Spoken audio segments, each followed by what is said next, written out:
அகவல் வரிக்குரிய பொருளை பார்ப்போம்.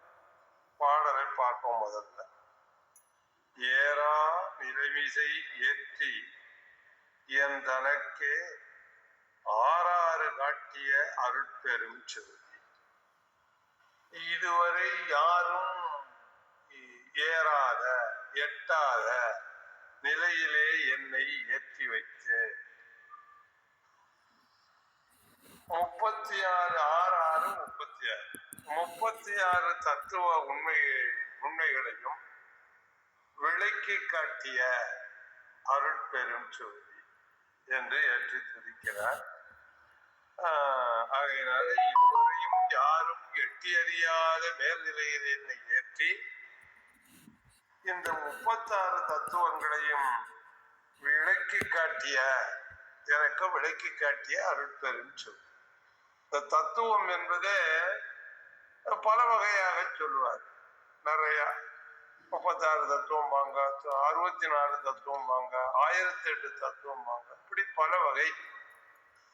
தத்துவம் என்றால் நிலைப்பாடு என்பதை புரிந்து கொண்டால் அதோட பெரிய மலைப்பு வராது.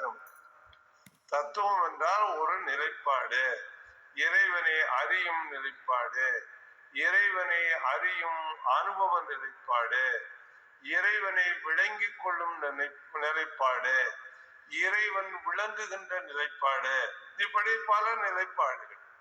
அதனால இந்த 36 தத்துவங்கள் என்பது அதுக்கும் சொல்லுவாங்க. ஆன்ம தத்துவம் 24, வித்யா தத்துவம் 7, சிவ தத்துவம் 5, ஆக 36ன்னு சொல்லுவாங்க. அதனால இப்படி எடுத்துக்கொண்டாலும் எடுத்துக்கொள்ளலாம். ஆக இந்த 36 தத்துவங்களையும் எனக்கு விளக்கி காட்டி என் ஏறாமிரவிசை ஏற்றி வைத்தாயே பெருமானே என்று ஏற்றி துதிக்கிறார். இதுல இன்னும் ஒரு நுட்பத்தையும் நாம பார்க்கணும். இதுல இருந்து 312வது வரி அகவலில இதே ஒரு நிலைப்பாடு வருகிறது.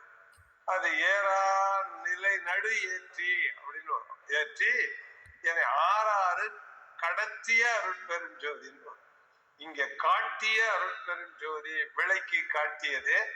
அங்க 36 அந்த தத்துவங்களை எல்லாம் கடத்தி மேலேற்றி அதற்கு மேலுள்ள நிலையிலே என்னை ஏறும்படியாக வைத்த பெருமானே என்று அதிலே துதிக்கிறார்கள்.